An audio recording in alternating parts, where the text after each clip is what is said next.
গত কয়েক মাসে বরিশালে বেড়েছে অপরাধ।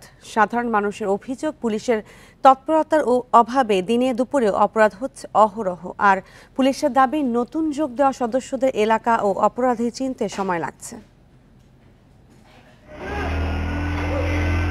29 ডিসেম্বর বরিশালের কোতোয়ালি থানার সামনে থেকে বাসায় যাচ্ছিলেন ইউসুফ খান রনি। পথে কয়েকজনকে চাঁদা তুলতে দেখে বাধা দেন। কথা কাটাকাটির এক পর্যায়ে রনিকে কুপিয়ে থানার সামনে ফেলে যায় দুর্বৃত্তরা। এর আগের দিন শহরে আধিপত্য বিস্তারকে কেন্দ্র করে প্রকাশ্যে দুটি বাড়িতে ভাঙচুর চালানো হয়। স্থানীয়দের অভিযোগ, রাজনৈতিক পট পরিবর্তনের পর ঢেলে সাজানো হলেও এখনও পুরোপুরি সক্রিয় হতে পারেনি পুলিশ। এই পরিস্থিতিতে বেড়েছে অপরাধ প্রবণতা। দৌড়ে আমি একেবারে বটগাছটা ছাড়িয়ে থানার ভিতরে আমি অফিস রুমের কাছাকাছি চলে যাই, আমি মাটিতে লুটেই পড়ি। আমরা তো আশা করেছি যে পুলিশ নিজেই এই ব্যাপারে উদ্যোগী হবে, কিন্তু এই পর্যন্ত পুলিশ আমাদের সঙ্গে কোনো যোগাযোগ করেনি। গণ অভ্যুত্থানের পর বরিশালে মেট্রোপলিটন পুলিশ কমিশনার থেকে শুরু করে কনস্টেবল পর্যন্ত 400 সদস্যকে বদলি করা হয়েছে। তাদের জায়গায় নতুন এসেছেন 287 জন। পুলিশের দাবি, নতুনদের এলাকা ও অপরাধী চেনা, সোর্স তৈরিতে সময় লাগে। সব ধরনের ক্রাইম আমরা কন্ট্রোল করতে পারি। আর কিছুটা হচ্ছে যে আমরা অনেকে নতুন বদলি হয়ে এসছেন, সেই সমস্যাটা কিছুদিনের মধ্যে আমরা ওভারকাম করতে পারবো। আশা করি যে কিছুদিনের মধ্যেই আমাদের law and order situation under control হবে। অপরাধ দমনে পুলিশের নিষ্ক্রিয়তায় সাধারণ মানুষের মধ্যে নিরাপত্তাহীনতা তৈরি হয়েছে বলে মনে করছেন নাগরিক সমাজের প্রতিনিধিরা। পুলিশ প্রশাসন তাদের নির্লিপ্ততা এবং তাদের অনীহা এবং তাদের যে বিষয় এড়িয়ে যাওয়া, এটি অত্যন্ত ক্ষোভের বিষয়। পুলিশ যে মামলা নেওয়ার ক্ষেত্রে বা মামলার তদন্তের ক্ষেত্রে এখনও তাদের মধ্যে যে একটা গাফিলতি মনোভাব এখনও বিরাজ করছে। পুলিশের তথ্য অনুযায়ী 5 মাসে বরিশাল মেট্রোপলিটনের 4 থানা এলাকায় 6টি খুন, 54টি চুরি, 73টি নারী শিশু নির্যাতন সহ 550 অপরাধের ঘটনা ঘটেছে। এসব ঘটনায় গ্রেপ্তার 9 শতাধিক। Independent news.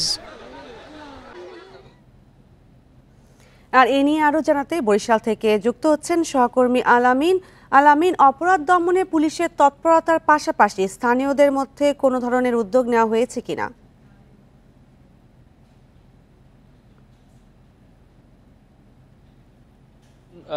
অপরাধ প্রবণতা বরিশালে কিন্তু দিনের পর দিন বাড়ছে এবং পুলিশের যে বক্তব্য সেটি হচ্ছে তারা তাদের কার্যক্রম চালিয়ে যাচ্ছেন। তবে যে বিষয়টি হচ্ছে যে গত কয়েকদিন আগেও আমরা দেখেছি বরিশালের কাশীপুর এলাকা থেকে কিন্তু বিচ্ছিন্নভাবে বেশ একটি মানুষের কিন্তু হাত পা উদ্ধার করা হচ্ছে। এরপরে কিন্তু গতকাল আমরা দেখেছি এক নারীর লাশ উদ্ধার করা হয়েছে। বিভিন্ন স্থানে কিন্তু আধিপত্য বিস্তারকে কেন্দ্র করে পাল্টা হামলার ঘটনা ঘটছে, কুপিয়ে আহত করা হচ্ছে। এই বিষয়গুলো নিয়ে কিন্তু আসলে সাধারণ মানুষের মধ্যে কিন্তু আতঙ্ক বিরাজ করছে এবং পুলিশ যেটি বলছে যে আসলে তারা তাদের কার্যক্রম চালিয়ে যাচ্ছেন, কিন্তু যেহেতু বরিশালে পট পরিবর্তনের পরবর্তী সময় কিন্তু বেশ পুলিশের মধ্যে কিন্তু বেশ পরিবর্তন আসে এবং সেই পরিবর্তনের ফলে কিন্তু কিছুটা সময় তাদের লাগছে এবং সেই বিষয়টি কিন্তু তারা মাথায় রেখে কাজ করছেন এবং অপরাধ যাতে দমন করা যায় সেক্ষেত্রে তারা মাঠ পর্যায়ে কাজ করছেন বলে আমাদেরকে জানিয়েছেন। তবে নগরবাসী যেটি বলছেন যে ঘটনাগুলো ঘটছে, বেশিরভাগ ঘটনাই কিন্তু রাতের বেলায় ঘটছে এবং আমরা এর আগেও দেখেছি যে বিএনপির 2 নেতার বাড়িতে কিন্তু হেলমেট পরিহিত দুর্বৃত্তরা হামলা চালিয়েছে। তারা কিন্তু অভিযোগ করেছেন আসলে কারা হামলাগুলো করছে তারা কিন্তু আসলে নির্দিষ্ট করে নাম বলতে পারছেন না। সেক্ষেত্রে কিন্তু পুলিশের যে বাহিনীগুলো রয়েছে তারা কিন্তু তৎপর রয়েছেন এবং তারা কাজ করছেন বলে আমাদেরকে জানানো হয়েছে। তবে এই যে হামলাগুলোর ঘটনা ঘটছে এতে কিন্তু আসলে নগরবাসীর মধ্যে আতঙ্ক ছড়িয়ে পড়ছে এবং তারা যেটি বলছেন যে এই পাল্টা হামলা, বিভিন্ন স্থানে যে দ্বন্দ্ব রয়েছে সেগুলো কিন্তু আসলে নিরসন এবং এই যারা আসামি রয়েছে, দাগি আসামি যারা রয়েছে তাদেরকে আইনের আওতায় আনতে হবে এবং যারা আইনের আওতায় আসছে তাদের যে প্রতিবেদন যেগুলো রয়েছে, যে আসলে আদালতে তোলার পরে যে পুলিশের যে প্রতিবেদনগুলো থাকে সেগুলো যাতে দ্রুত দেয়া হয়, যাতে আসামি জামিনে মুক্তি পেয়ে না যায়, সেই বিষয়টি কিন্তু আসলে সুশীল সমাজ থেকে বলা হচ্ছে এবং যাতে এই অপরাধ প্রবণতা আরও কমে আসে সেক্ষেত্রে কিন্তু আসলে পুলিশের ভূমিকা এবং সাধারণ যে যারা স্থানীয় যারা গণ্যমান্য ব্যক্তিবর্গ রয়েছে তাদের যে ভূমিকা সেগুলো কিন্তু আসলে তারা সুশীল সমাজের পক্ষ থেকে বলছেন যে এই ভূমিকাকে আরো জোরালো করতে হবে।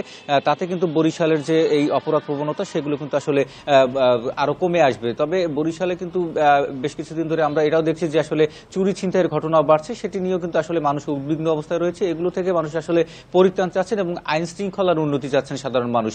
তো এই ছিল আমার কাছে বরিশাল থেকে। বরিশালে বেড়েছে অপরাধ এবং সেই পরিস্থিতি নিয়ে জানাচ্ছিলেন সহকর্মী আলামিন।